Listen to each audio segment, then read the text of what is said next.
And I want to acknowledge that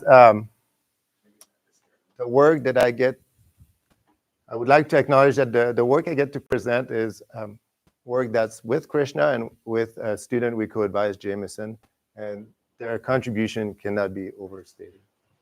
And also, I should acknowledge sponsors for that. Okay, so the quick outline of the presentation. So at the beginning, I will introduce or review sparse regression LDPC code. And then I will talk about an effective way to decode them, leveraging approximate message passing and belief propagation, and offer some empirical evidence for the performance of such code. But really, the goal is to take that as an object and see how well it's doing with multiple users, a cell-free system, and maybe some timing mismatch. And we'll have some emphasis on reasonably short block length. So this is the object that I want to introduce. It has two components.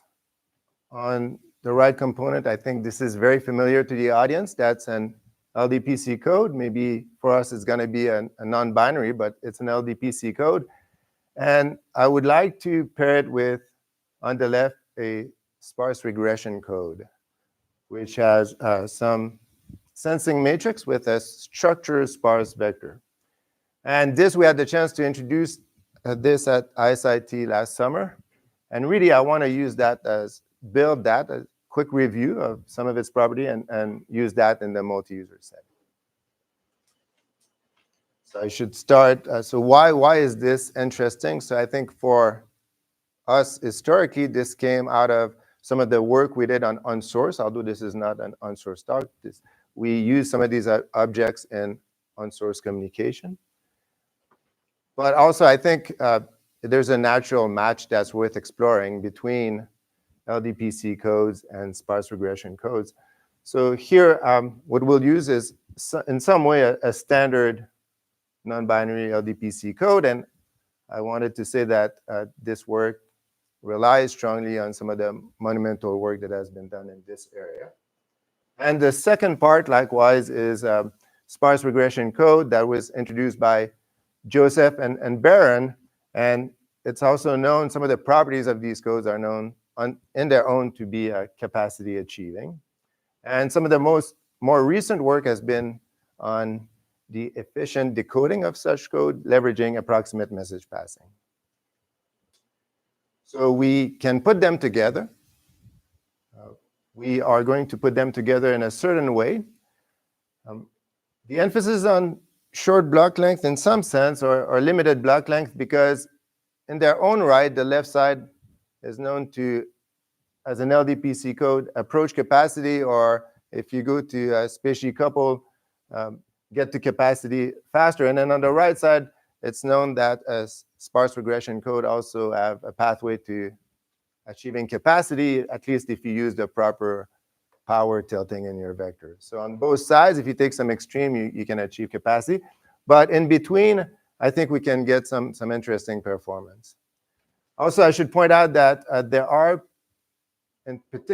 groups, and in particular, Li Ping did some work on putting these two together as a concatenation, but their approach is fairly different. Some of the work that he does is also showing that this concatenation of two systems approaches capacity, but as an assumption, it relies on some of the work from Henry and Galen.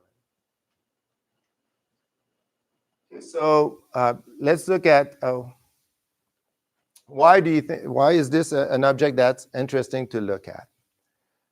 I think from a conceptual point of view, it seems that it's a natural match between sparse regression and LDPC, so it's worth exploring. And it's also going to admit some lower complexity decoding for very large systems, so that's interesting. The properties of approximate message passing will give us some rigorous analysis of this code using state evolution. And then the tools that we've created is really the joint decoding of the inner and outer code through a specific denoiser. We'll look at this. And there's performance improvement, clear performance improvement by doing the jointly decoding the inner and outer code. And there's also some natural shaping gain because your signal, when you use this structure, is going to have, on a symbol level, Gaussian properties. So if you're transmitting over the Gaussian channel, there's a natural shaping that happens with these codes. Okay, so now, how do you map from one code to the other? So conceptually, you start on the left with an information bit vector, and you're going to do a classic QRA LDPC encoding that gives you a vector over FQ. And then we'll take each symbol in that vector and do either a one-hot encoding or an indexing that brings from a QRA symbol to vectors of all zeros except for one location that has a 1. And this induces the sparse structure that we then use in Spark. So now let's look at the decoding of these codes. So I wanted to put 2 slides to bring people who may be less familiar with approximate message passing into where it can be applied and how it's going to apply to our problem. So suppose you have a classic underdetermined linear system. So y is equal to a wide A times a vector S. So now you have an infinite number of solutions. And classically, maybe you have some information about S that say something like it has a low Euclidean norm. So then the natural way to have a solution for this problem would be to look at the pseudo-inverse. I assume that everyone here knows that, but what I would like to say is how to get to that pseudo-inverse from this iterative form at the bottom. That's a gateway to approximate message passing in my mind, for the simplest case at least. So what do I mean by that? If I look at the iterative form, Z will be my residual between my observation Y and A times my current guess of the vector S. And I get to improve S by doing analysis and multiplying it by the transpose of the residual plus my previous state. So that's how I update the system. And at the bottom, what I'm trying to show is if I do that, then naturally what I will get by substituting S for its value and doing some simple manipulation, I will get a form that eventually leads me to a Newman series, and that gives me the pseudo-inverse. So all this to say that this composite iteration is natural to get to the pseudo-inverse. For our problem, we want to go a little bit beyond that. So what do I mean? So here on the left side is a diagram of the 2 equations we had. So if you iterate through this diagram, it's the equivalent of iterating between finding the residual and doing a state update for the simplest problem. And the condition that we have on the right for the simplest problem is that S should have as low a norm as possible. But AMP enters the picture when you say, well, what if I know something about the structure of my state? For instance, in the compressed sensing, if it is sparse, or for our problem, what if I know that it's a code word? In some sense. So it's derived from a structured sparse vector from a code word. So what do you do? The first thing to do is to say, well, I'm going to add some denoiser. So the classic way to do this would have been to say, I'm going to do some denoising. And the proverbial problem would be some iterative self-thresholding would be here for us. We want to use, in some sense, loosely the fact that the sparse vector is associated with an LDPC code word. So this is the first step, introducing denoising. And the notion of approximate message passing says, well, you should introduce a correction, the Onsager correction, that prevents self-interference and in some sense keeps a conditional Gaussian structure to your problem that enables some analysis. And so one of the, I think, must-read paper on approximate message passing is this paper from Bayati and Montanari. And this is, it informs what we do, although it will not necessarily apply for what we do. So if you look at this equation, you have the residual, then you compute the effective observation, and then from that, with the denoising, where you embed the structure of your problem, for us, the LDPC code, you denoise, and then go back to updating your residual, except that you have to take into account this Onsager term. In our problem, ideally, what we would like to do is say, I know that the structured sparse vector is a code word, so maybe I can form an MMSE estimate for that code word based on the effective observation. That's what we would like to do. Unfortunately, this is computationally complex to come up with this. So instead of using this idealized denoisers that whose complexity prevents us from moving forward, what we'll do is we'll use BP. So BP is a natural way to get to the minimum mean square error estimator from up to a certain depth in your computation tree. So we want to replace the idealized denoiser by the state estimate that's derived from belief propagation. And so what does that mean? So for us, because we're in a QRA field, we're going to use the standard equations for message passing on the QRA LDPC. They're derived from, I think they're well understood. One example of a paper where you can find this is through this very nice paper by Benatan and Burstein. In our characterization, I view mu and alpha as being probability vectors. It helps us with some of the proof techniques later on. But algorithmically, I think it's very similar to what they're doing. And so this should be very familiar to many of you who have knowledge of LDPC codes.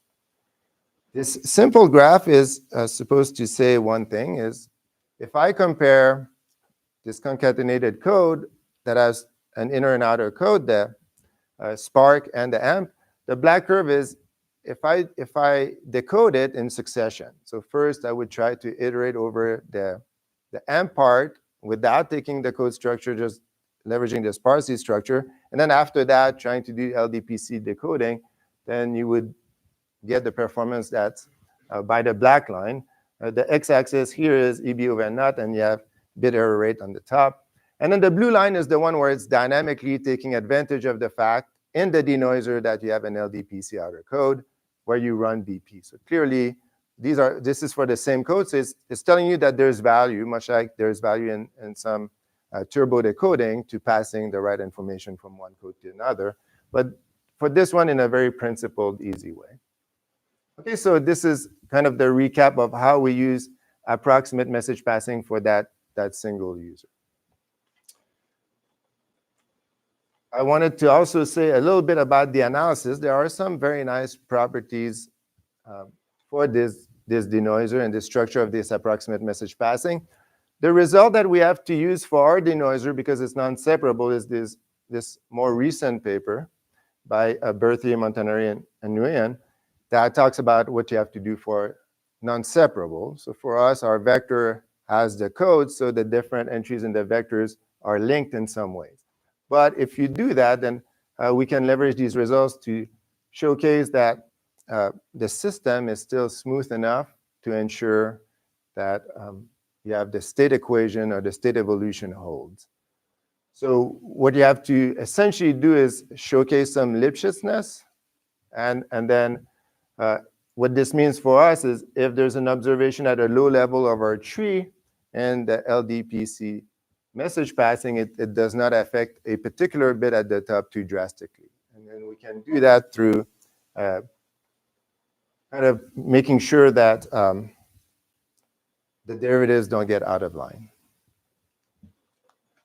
So once you successfully complete that, then you get to a system that's very nice for us because it says everything will look Gaussian in some sense. Your effective observation that's derived from the analysis, the A transpose of Z of your residual, admits a Gaussian structure. So it has the same distribution asymptotically as the true vector plus some Gaussian noise.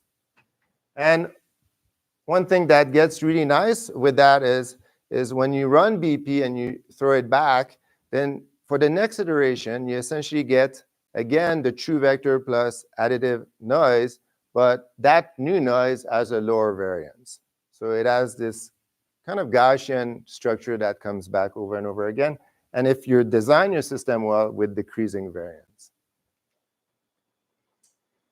This is a quick look at how we're performing with this class of code compared to some other code.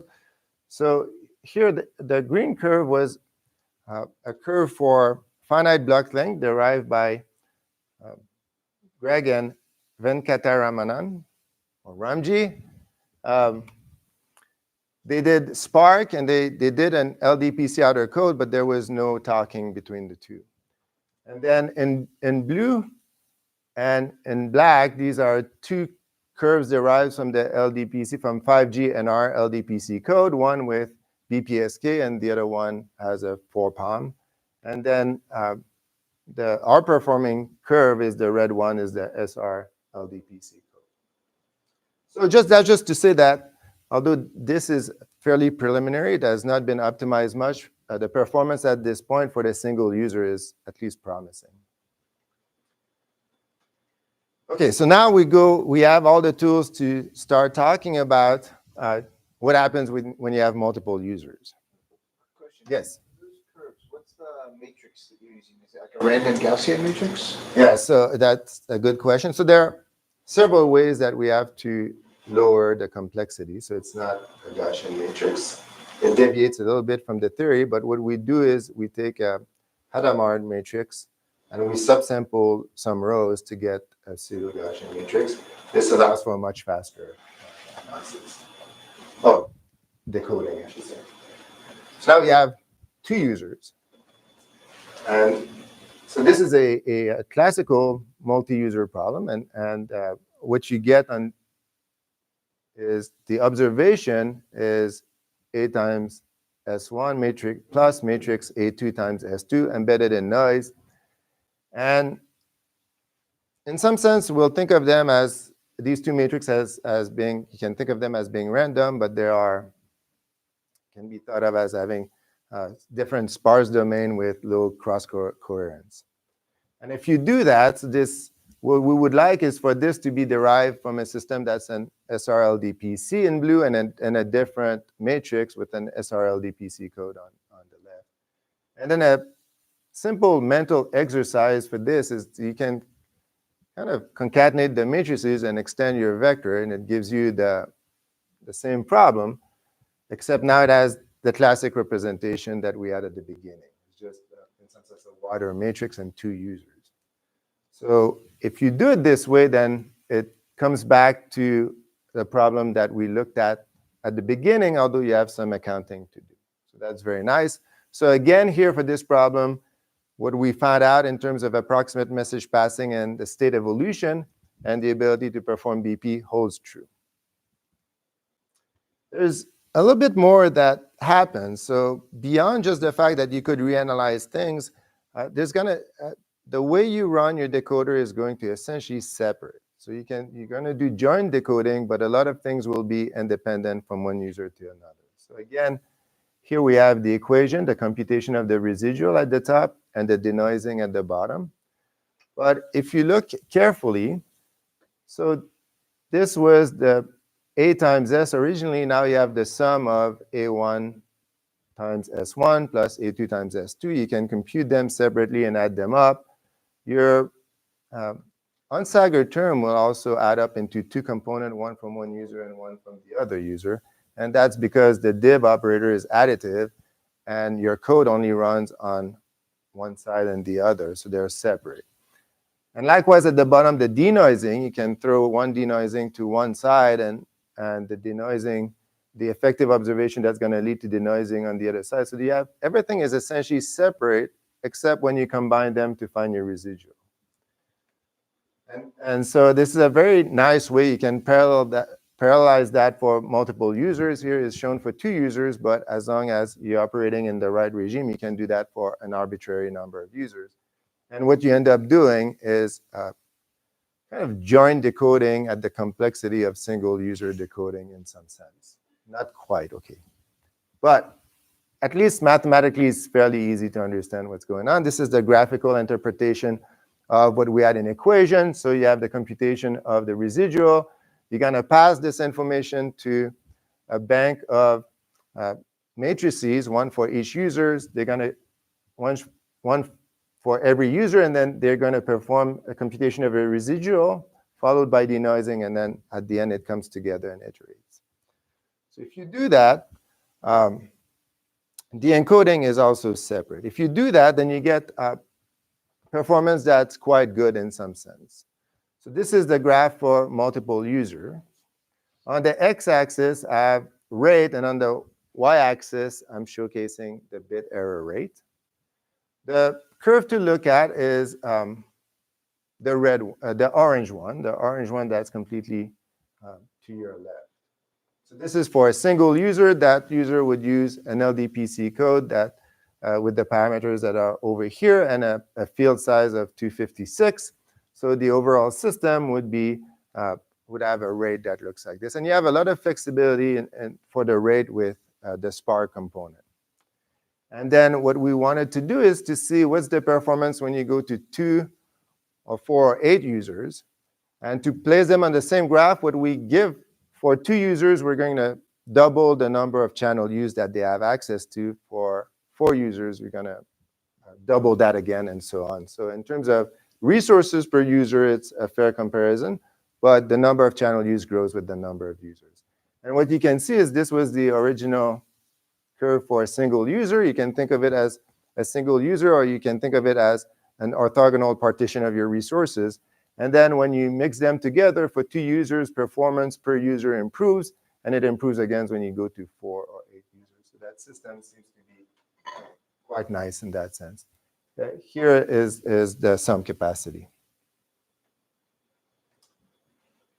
One of the architecture that's getting slightly more popular in the wireless community is this cell-free architecture, where you don't have centralized base stations with a lot of users, but you have multiple antennas that are local to, they're distributed in some fashion, and a UE or user equipment can attach to multiple antennas. So this last part of the talk is to say that some of the notions that we've developed for multiple users, you can also apply them in this cell-free user-centric setting. So how do you do that? One of the things that is going to be slightly different, maybe I went ahead too fast, is now you don't have a single observation Y. You have an observation Y for every antenna that you have access to. So you have to find a way to use them judiciously. So what do I mean by that is one cell phone on one UE can be seen by multiple antennas. So there's redundant information, or there's valuable information from 2 sites, from 2 observations. How do you compute that effectively in your joint decoding of that system? One of the things that you can do is you can compute, just like we did before. You can do the analysis with the A transpose operation, and you get what looks like an effective observation that looks somewhat Gaussian, the true vector plus Gaussian. And if your users is picked up by multiple base stations, then you can aggregate that and do maximal ratio combining. And so you get a Gaussian vector with the minimum possible variance for that user. So that's, look, you only need the effective observations from the antennas or the base stations that are seeing that particular user. And then for users that are like the green user, who are seen by only one antenna, there's no deviation from what we were doing before. For users that's at the edge maybe and seen by multiple antennas, what you do is you compute the effective observation, and then you use maximum ratio combining before you do denoising. And then you do denoising, and then you pass that vector back to the corresponding antenna. So locally, morally, what you get is you get some sort of graph that here you have the users are the squares and the antennas are the circle. So you get a very sparse graph of connectivity where you pass information. On one side, you pass the effective observation, and on the other side, you get the contribution to the residual to the state. And although I know that some of the researchers in the coding community, they don't like to see loops. Here, the loops are broken by the amp step and the Onsager term, so it doesn't matter that there are loops. This will work quite well. So to give some empirical results for this, we've created a symmetric system that looks like this. So here I have 3 classes of users. I have the user that's at the center that's seen by 3 antennas. I have a user that's in between two that's seen by 2 antenna. In this class, there's 3 of them, and then I have the outer users that are seen just by 1 antenna. And what I wanted to do is to see the performance. So we wanted to see what happens when we run this joint decoding with some local property for these different users. So on this graph, we have the same x-axis as before. This is EB over N naught and bit error rate on the y-axis. The black curve is the single user consideration. So what would happen if you had a single user? And now you have 3 curves, one for each of the groups that we had. The teal curve is the one where that user is seen only by 1 antenna. The blue curves is these users that were between 2 antennas, and the last curve is this one user that was picked up by 3 antennas. And then you can see this curves is the evolution of the performance. So you can see that when things are not so good in terms of SNR or EB of N naught, you pay a small price over here for the single users because they get interference from their neighbor. But quite quickly, as you get to kind of a better EB over N naught, the users that are on the left decode, so those that are picked up by multiple antennas, they decode very rapidly. And then for your single users, it's as if you had no interference. So it seems that in the context of self-read, this scheme is very promising in terms of having a pathway to doing decoding that's realistic, it's local, and also having some very good performance. Good question. Yep. This is for the joint decoding, right? This is all. So this is a joint decoding informed by the graph. So there's a locality to the decoding, but it's going all at the same time. And if you weren't doing joint decoding, that outer user would get feel a lot more interference from the other user. It would feel significant. So here we're doing joint decoding at the same time. You could try to do successive interference cancellation decoding, and then you could do non-joint decoding. Then of course, it will shift significantly to the right for all of them. Okay, so we've reached my conclusion slide. So the preliminary results for this sparse regression LDPC code are quite encouraging. I think this approximate message passing BP framework seems to be a natural match.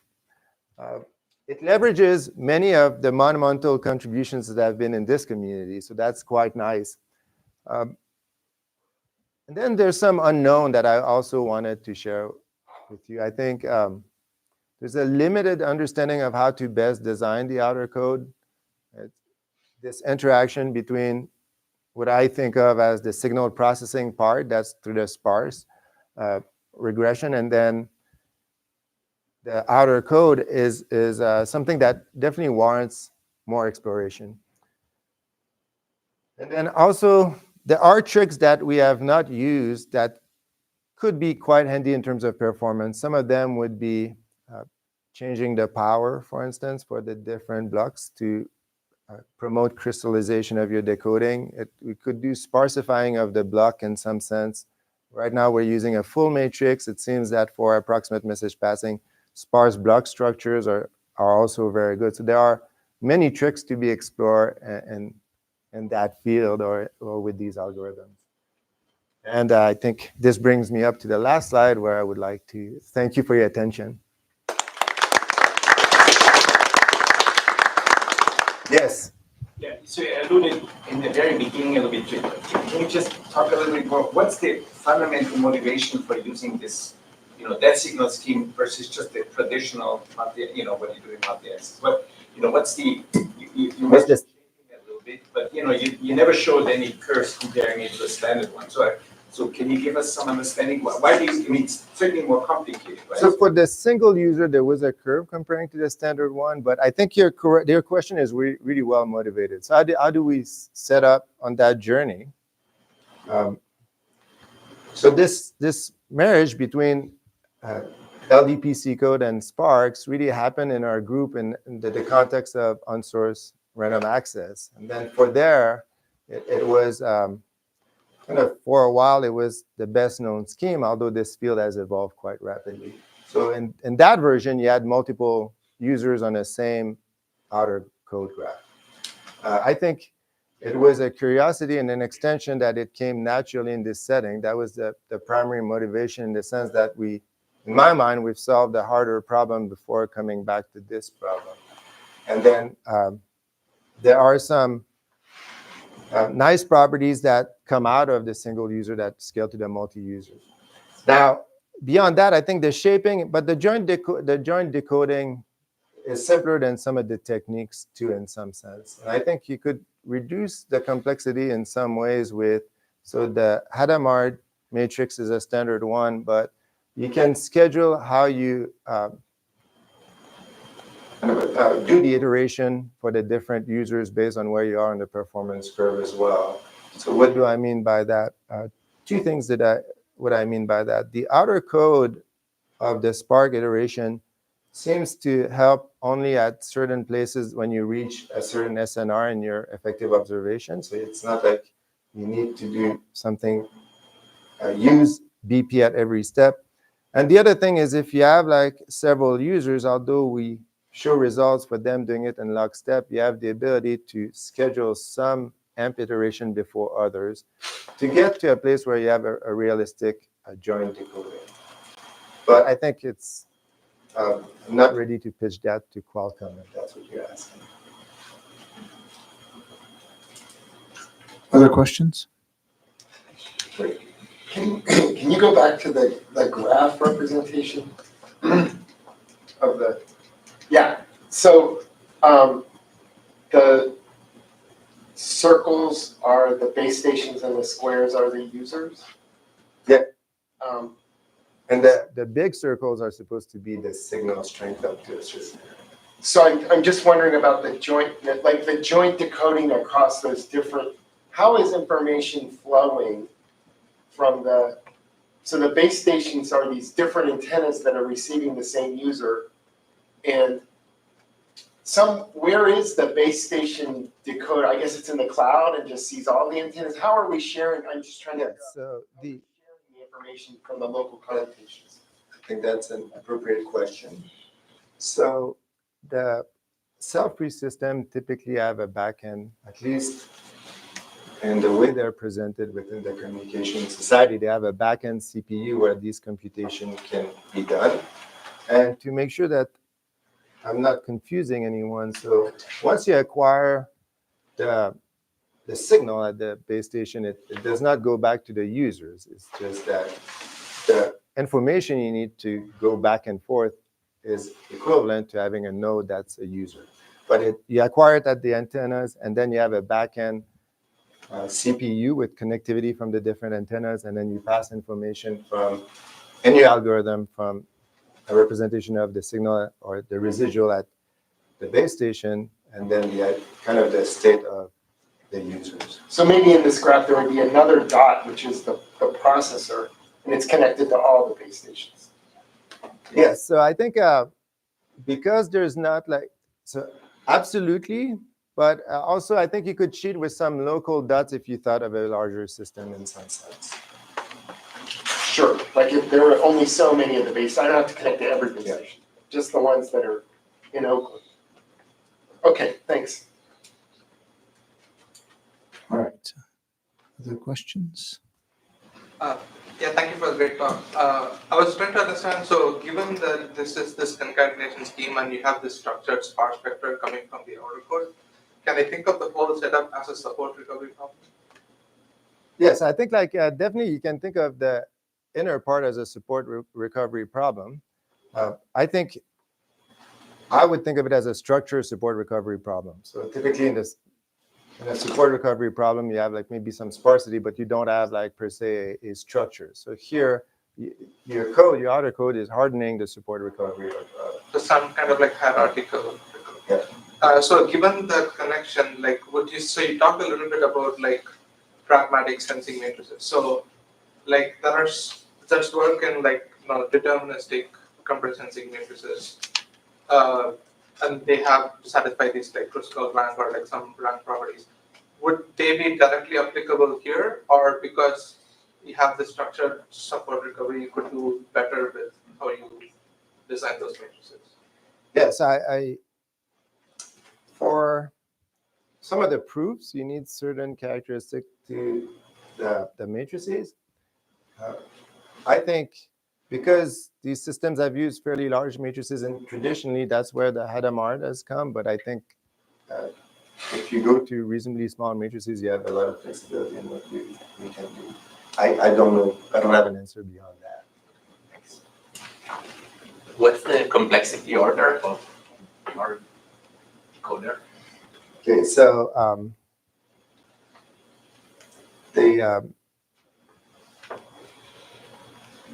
going to separate that. I don't have a straight answer, and I'll tell you why I don't have a straight answer. But you're going to get like a k log n for the Hadamard in some loose sense, and then BP, you know, the complexity of that. The difficulty is how many rounds you need. I don't have. So for a single user, we do a fairly small number of rounds, but as the number of users increase, I think they're confounded in that is the fact that you may require many more rounds, and that I don't have a good handle on. So I cannot give you the full picture. All right. Thank you.